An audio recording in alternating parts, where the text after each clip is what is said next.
Hey yo, what it do, y'all? Let's get right into it. So, Necro Settlers, I guess is what they're calling it in game. I'm still calling it Settlers Reboot, even though the Necro part is actually a lot more prominent in the event than I initially expected. Like, we knew from the announcement it was going to actually affect the event, but I didn't think it was going to be as big of a deal as it ended up being.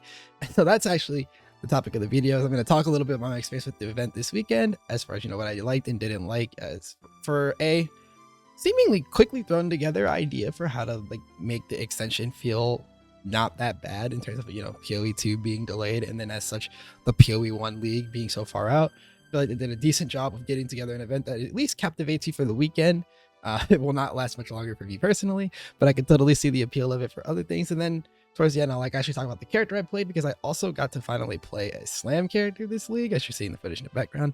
It's Sunder the whole way through. I was thinking about changing it to Volcanic Fissure, never did, because God, I love the feel of Sunder.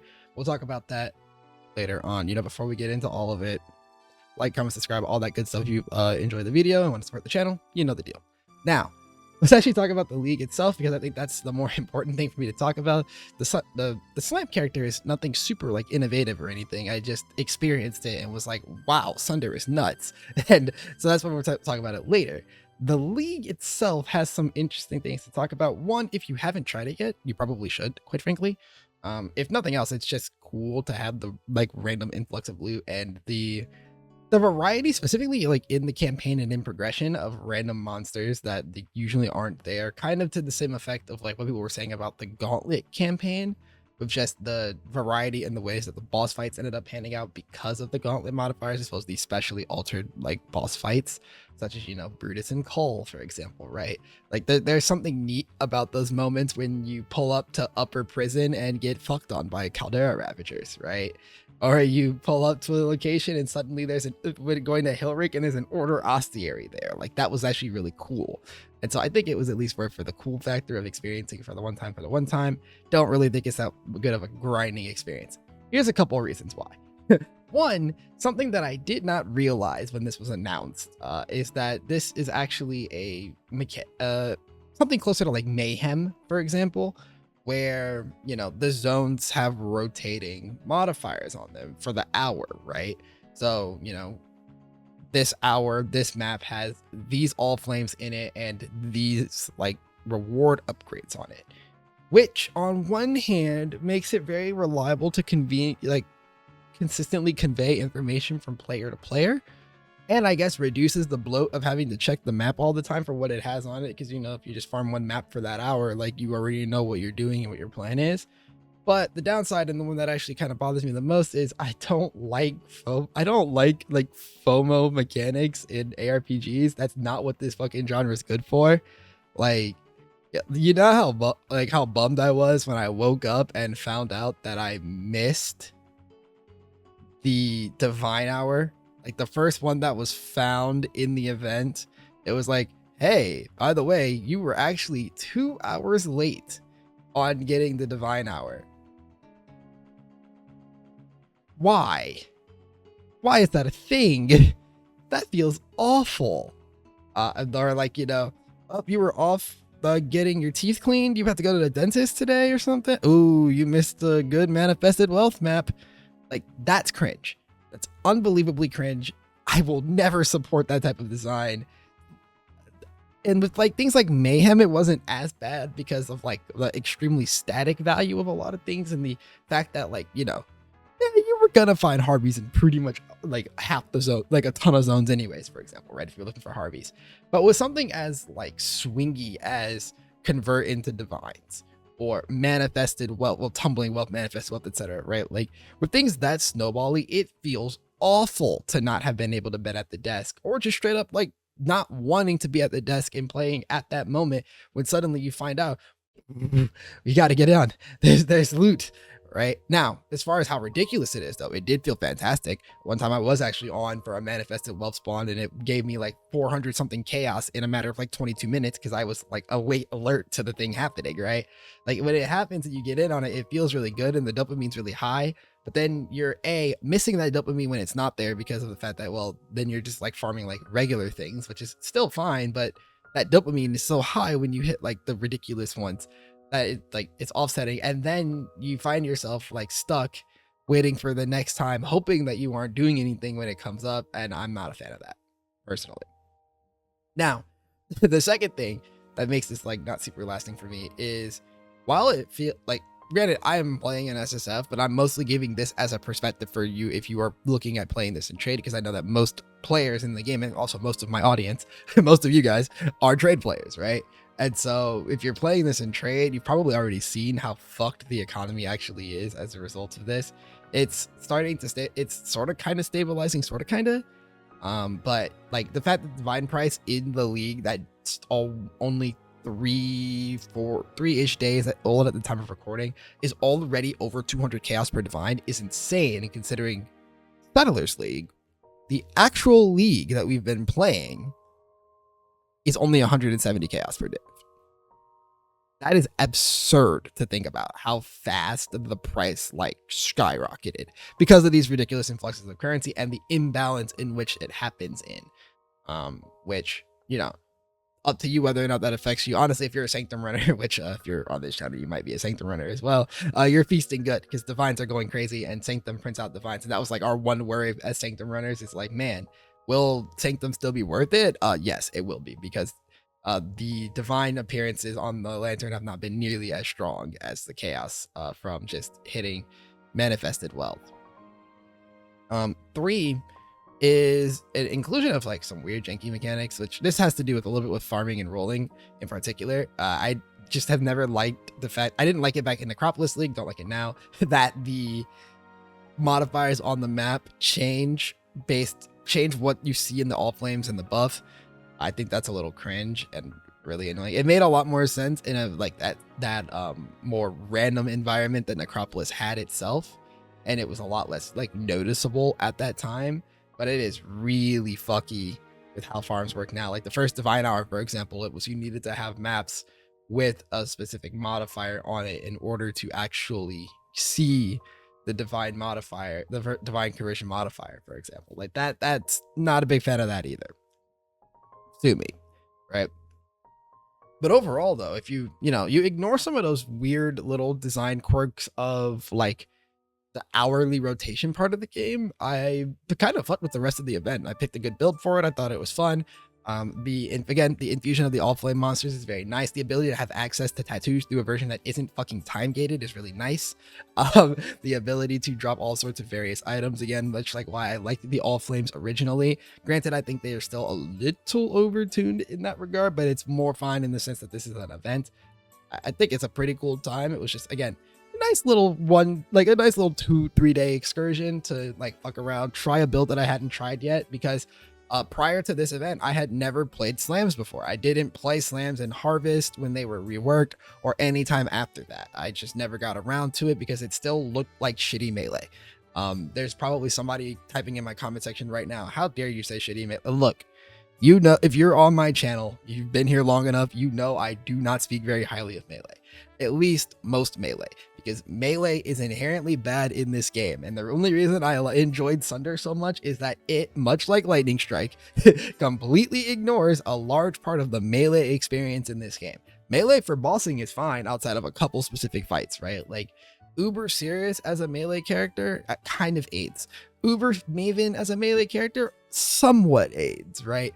Uber Exarch can get aids because there's those stupid tiles on the ground, right? But like for the most part, like bossing on melee is fine. The mapping experience as a melee character is abysmal. It gets better with gear, but it's abysmal. You die to stuff, you get like, oh, you gotta leap slam into this pack of goats with molten shell. You gotta go to these porcupines. You've got to stand in these ground degens in order to do anything. Like, fuck melee. Unless you're playing stuff like Sunder and Lightning Strike. Let's talk about why I like Sunder so much. Have you seen the size of that wave? Oh my god, it is so big. Like, I was already sort of kind of feeling it when I put it on in Act 1. And then as the character just progressed and gained more AoE, my war crime uptime improved, and my general play of the character just got better. I was just over here like, oof, and then just watch the wave go. Or really, I'm leaf slamming after the wave, but it's just, and it just blows everything up. You know, add in some Infernal Cry and some Herald of Ash, because Funnily enough, I never actually got a 5 link. This character stopped at 2 stones and a little bit more playtime because I didn't feel motivated to play the event too much more than that. But like, just having the blues in there with the like large wave of blue, it was just such a good experience. Provided that, you know, this doesn't get sent into the ground, which I don't see a reason for it to get sent into the ground, I will more than likely be touching it in like 326 or 327, just provided the game lasts that long, right? I will probably be playing it in one of those leagues again in the future, just to like actually give it a real shake and a real playthrough in an environment that I feel more motivated to play PoE in, because I just, you know, this reset wasn't enough of a reason to play PoE for me, right? It wasn't. It was a cool mechanic. It is a cool gimmick. I still like the Lantern of Air more like as a core idea, outside of some of the extra time that it adds to mapping, having to read this stuff. Like outside of little stuff like that and like dumb micromanaging, like it is a cool thing that I've always just enjoyed about. Like, it was the only thing I liked about Necropolis, quite frankly, right? So in that regard, I was like a fan of it coming back, but I don't like the hourly rotation feel. The rest of the game still feels, I'm not gonna say like ass, but I'm not super happy with the way the game as a whole feels. This will be a topic for another video of its own, as we are like, now that we're in the last month leading up to PoE 2 officially this time, and they're not just baiting us, and I've already done my Torchlight stuff, I will be talking more about PoE topics on the channel again. And as a result of that, meaning I can go through some of the topics that I've wanted to cover for the past like couple weeks or so, but I was focused on other stuff like Diablo, Torchlight, or really just suffering from a lack of PoE in my life as a whole. And now I can start to talk about some of the things about the game that are positive, negative, etc. Things that I haven't covered from this league. One of them is definitely going to be how I feel about playing the game, because a large part of what made me quit, and if you were live on stream when this happened, you probably know what I'm talking about. I stopped playing almost immediately on stream. I stopped playing almost immediately after completing my 2 stones because I wanted to finish the fucking Eater Exarch kill. But I was so tilted for the last like 35 to 40 minutes of that stream because of just dying on repeat to ground degens that I couldn't see. And that's not like, it's not a, oh, you're playing melee problem. I'm playing Sunder. Like, I kill them from a distance that like most things don't have this would have this problem anyways, right? I like kill them and then I walk up and I leap slam forward and up there's a puddle under me that I can't see because it's still masked underneath the Sunder, the Herald of Ash and whatnot. Like, that tilted me off the face of the planet.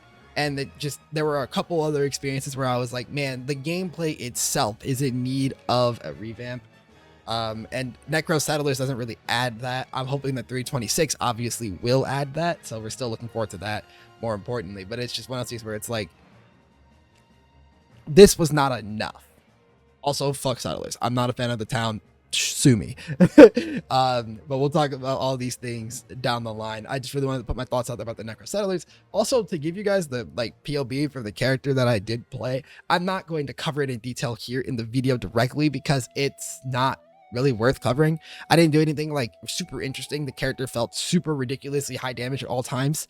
Like, actually at all times, I never felt like I had a damage problem except for like this one specific period of time in like T9 maps or some shit like that, or like T9s until 11s. Like, I killed the 2 mini bosses before changing weapons to get a proper slower axe to line up better with my uptime on like war cries and whatnot. And it still didn't really matter. And then I switched weapons, and I think the PB has me at like 1.2 million DPS at the time of killing Eater Exarch, which is ridiculous overkill. The only time I've ever had a character under regular circumstances have that much damage was the Bleed Bow character I played in Crucible that clocked in at about 1.4 million on Eater Exarch kill, which is an absurd amount of damage as well. But even like 800, 900k tends to be excessive for that fight. Generally, you only really need like 550 to like have that kill be comfortable, and I can do it on as low as 300 without wanting to jump. So it was a big over damage thing. I felt pretty safe. I was pretty happy with a lot of the like way that the character played. I just don't think I need to go in full detail about the character because you can read the POB and see how I put it together. Plus, I didn't even really plan it out that much. I literally sat down with a friend of mine and made sure that my leveling tree wasn't dog shit like 3 hours before the event started. So we really just put that shit on and got to work, right? And that's what I liked about the build. I felt like I was able to just put that shit on, suffer through ground slam Marauder leveling in Act 1. And I do mean suffer, by the way. It is straight suffering. Like genuinely suffering. I almost, like, I've jokingly said on stream multiple times, I'm thinking about re-rolling immediately because I don't want to do this. But everybody was like, wait, just get to Sunder and it'll all be okay. And they weren't wrong. It felt incredible once we got to Sunder. And as I started upgrading further and further, it only felt better. So like I said, just suffer through Act 1.